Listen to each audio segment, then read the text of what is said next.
Las Moiras, las diosas que han estado trazando la senda que han de seguir los hombres a lo largo de sus vidas,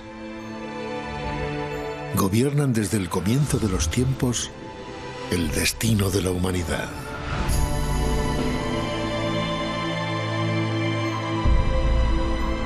Y aunque ni siquiera Zeus, dios de dioses, era capaz de escapar de sus designios, han sido muchos los que, creyéndose dueños de su futuro, desafiaron profecías y augurios, seguros de poder variar aquello que estaba escrito.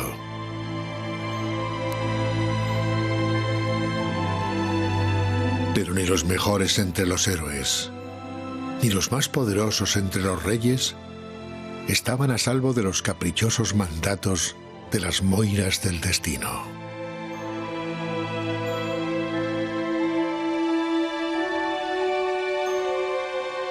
Los viajes de Ulises, la muerte de Aquiles, las pruebas de Heracles o la tragedia de Edipo quedaron para siempre en la memoria de los hombres, como un recordatorio de que su libertad y la seguridad de ser dueños de su propio futuro no eran sino sombras que se diluían en el inevitable transcurrir del tiempo.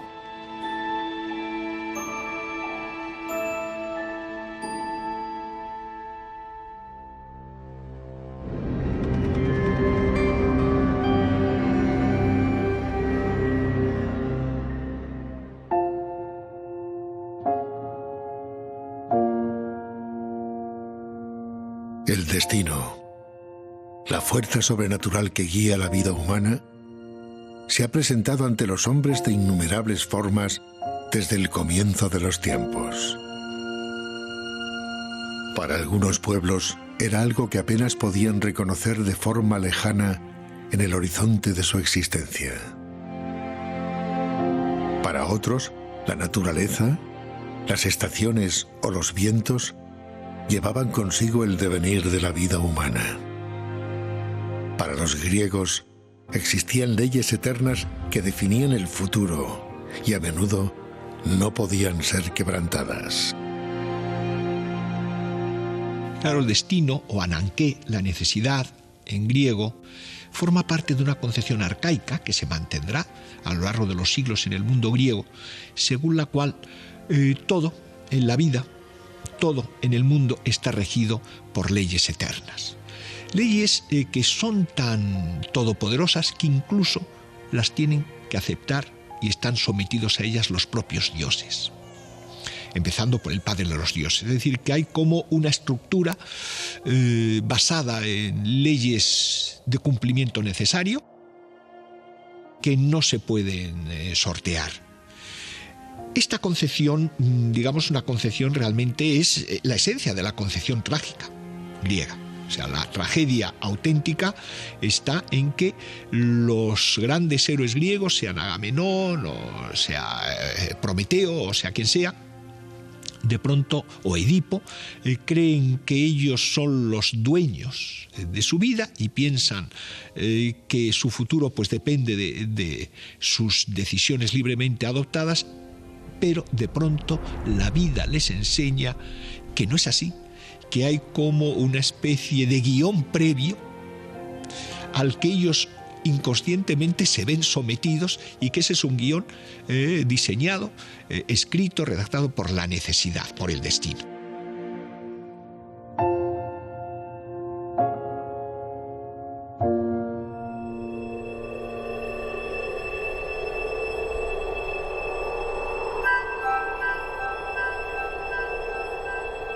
Pero no todos los mortales desconocían los secretos avatares del destino. Existían quienes, a través de ritos ancestrales, eran capaces de escuchar a los dioses y transmitir a los hombres sus designios. Estas mujeres eran conocidas como las pitias y sus lugares de culto como los oráculos. Allí había unas figuras que eran los profetas. Todos los profetas eran los que se encargaban de explicar las respuestas que daba la Pitia, la Sibila, digamos la adivina, que respondía con palabras que aparentemente no tenían sentido a las preguntas que se le hacían, a las consultas que se le hacían. La figura del profeta desempeñaba un papel muy grande, sobre todo en el santuario de Delfos. Delfos es el santuario en el que está presidido, ¿no?, por la divinidad Apolo, y se supone que el dios se manifestaba a través de una mujer, que solía ser pues una mujer del pueblo, que se sentaba sobre un trípode, entraba en estado de éxtasis, transmitía, digamos, la respuesta que el dios daba a aquellos particulares o representantes, embajadores y demás, representantes de distintos estamentos sociales, pues iban a hacerle una serie de preguntas y la Pitia respondía, se supone que entusiasmada, ¿no? Entusiasmos es el término griego, ¿no? Entusiasmo, imbuida, ¿no?, de la divinidad, ¿no? Se supone que el dios hablaba por medio de la Pitia, ¿no?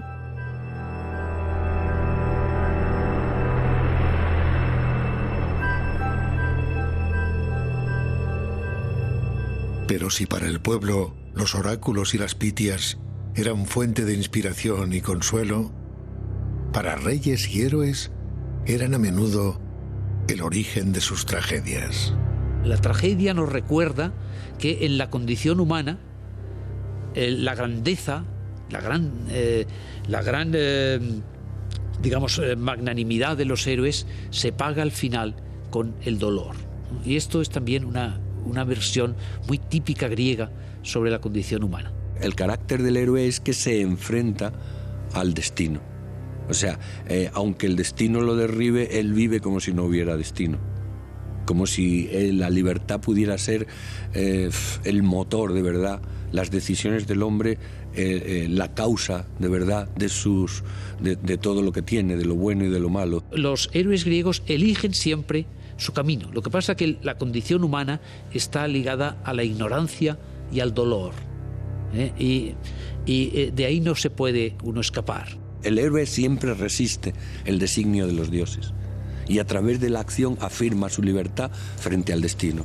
Es el que dice, el destino me da por aquí, pero yo doy por allá.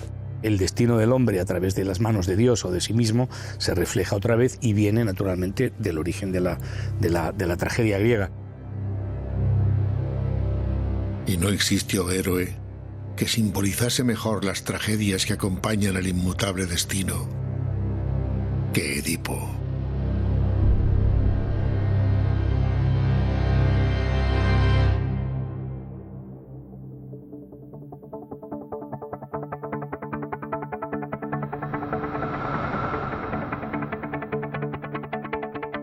El mito que ha tenido quizá mayor trascendencia en todos los ámbitos es el mito de Edipo, porque nos lo encontramos, como digo, pues en el arte, en la literatura, incluso en la psicología, en la filosofía. En el caso de Edipo hay una profecía que preexiste a las hazañas del héroe, en que dice que va a hacer esto o va a hacer lo otro. Una profecía que le condenaba a matar a su padre y desposar a su madre.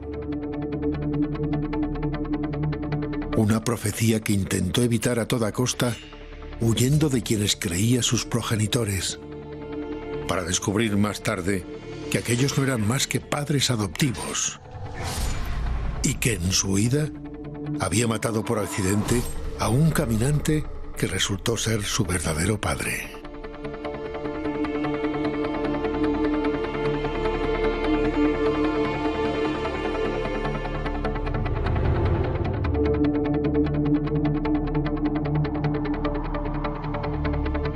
Y había desposado a su madre al conquistar el trono de Tebas. Pero el destino no solo se manifestaba en forma de profecía, sino que incluso para aquellos que habían logrado hazañas inimaginables, a veces los dioses tenían reservados terribles finales. Hay una frase antigua griega que dice que a quien los dioses quieren perder, primero lo enloquecen.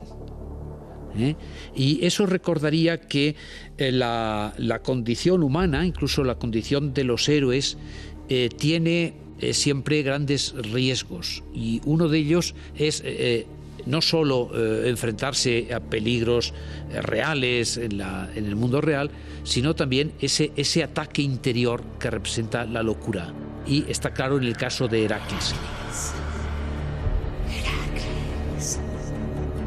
Heracles, Hércules como sería conocido en Roma, hijo de Zeus y de una princesa mortal, es condenado por Hera, esposa de Zeus, al mayor de los sufrimientos como castigo por la infidelidad que éste había cometido.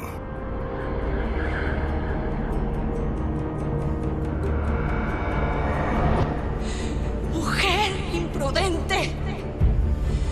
No habrá piedad. Maldito será todo aquel que salga de tu vientre. Pero no podía imaginar el héroe que, aun habiéndose convertido en uno de los más valerosos guerreros sobre la tierra, Busca venganza. el castigo al que había sido condenado le llegaría en forma de locura. ¡Mátalos! Una locura que duró tan solo unos instantes.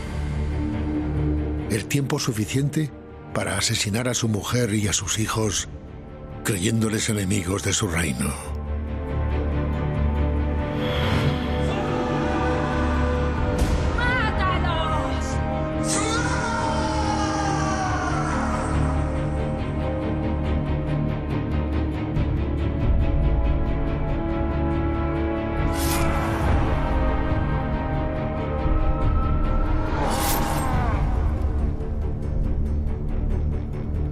Una locura que solo podría espiar, completando las 12 pruebas que le convertirían en un ser inmortal.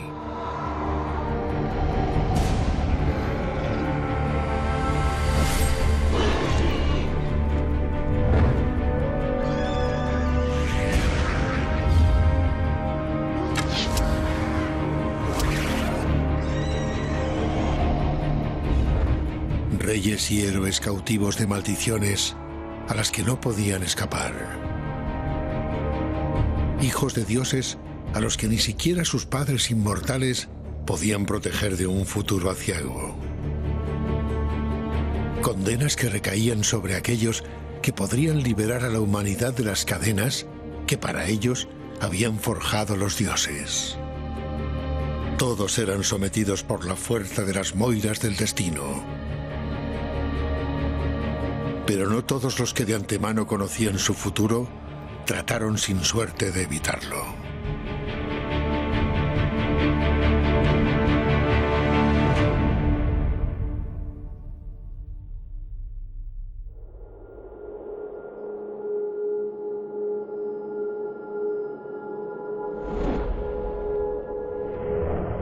La historia de Aquiles es la historia trágica del gran guerrero que va a morir joven, lo sabe, y lo sabe desde un principio. Sobre él pende un destino de que morirá muy joven y de que, digamos, no volverá a su tierra.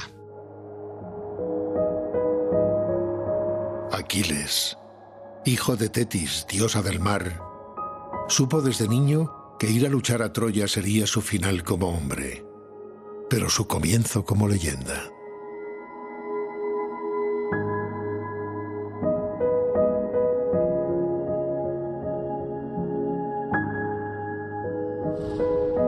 Y aun cuando tuvo la oportunidad de permanecer en su reino y vivir como un hombre más, eligió morir a los pies de las murallas troyanas y ser por siempre recordado.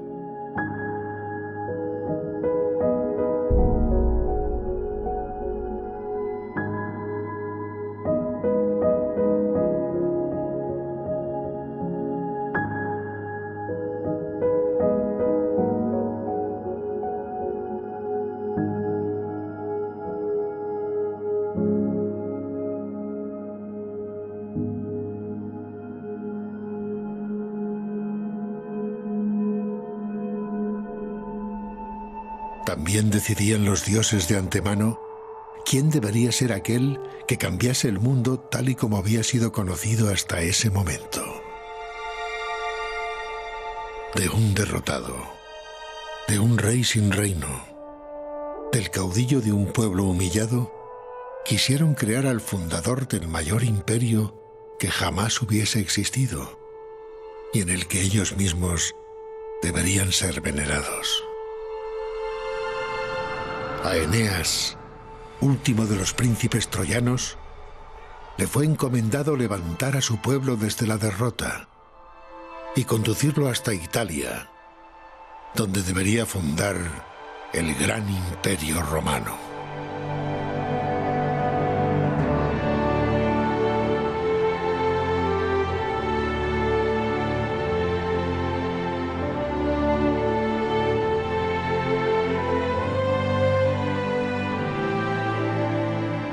Eneas es uno de los héroes, para mi gusto, más seductores.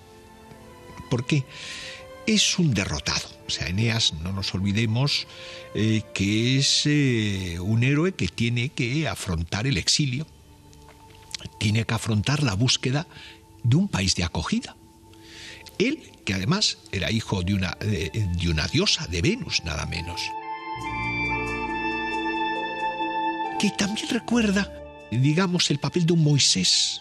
Moisés también es un héroe exilado. Tiene que abandonar Egipto y buscar una tierra de promisión y pasarlo muy mal por el desierto. En el caso de Eneas es por el mar.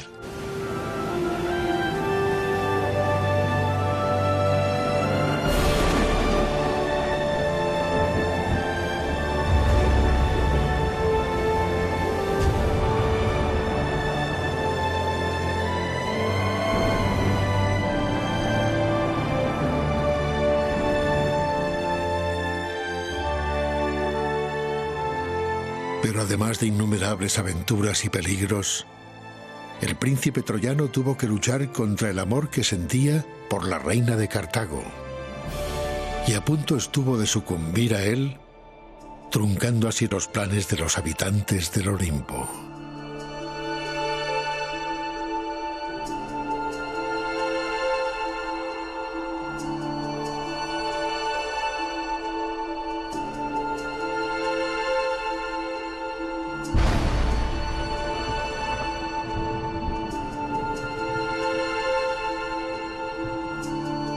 Si no fuera porque, como el valeroso Ulises antes que él, fue capaz de escuchar el consejo de los dioses y abandonar Cartago para cumplir lo que había sido profetizado. Pues ni cuando se avecina la mayor de las tragedias, ni cuando está a punto de surgir la mayor de las dichas, la voluntad de los dioses puede ser contrariada.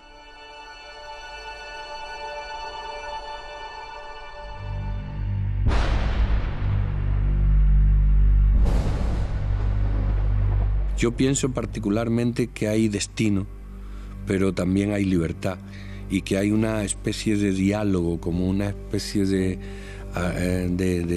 lucha, de tensión, que a veces se resuelve de manera armónica, como en una sinfonía, entre el destino y la libertad, y otras veces hay una oposición insufrible. A mí me parece que el destino ha tenido siempre para el ser humano ese punto de desconocido, ¿no? El punto en el que entra uno en un túnel desconocido y que siempre asusta mucho, ¿no? La ciencia lo intenta explicar todo y yo creo que hay partes que siguen siendo inexplicables.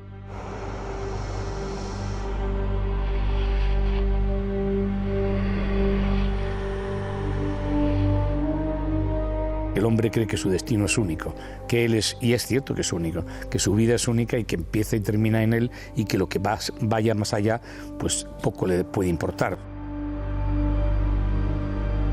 El destino fue para los griegos un elemento central de sus vidas, que generación tras generación fue marcando el devenir de las historias que constituían su mundo.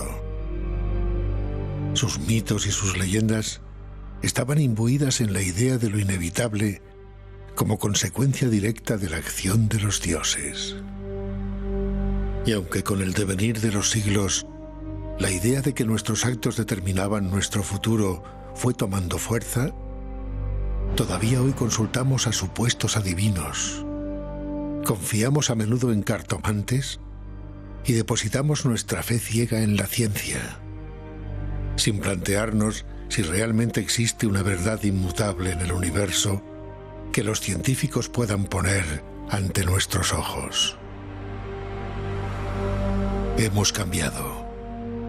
Nuestros hijos ya no tienen a Heracles o Ulises como modelos de conducta. Pero la idea del destino permanece todavía con nosotros.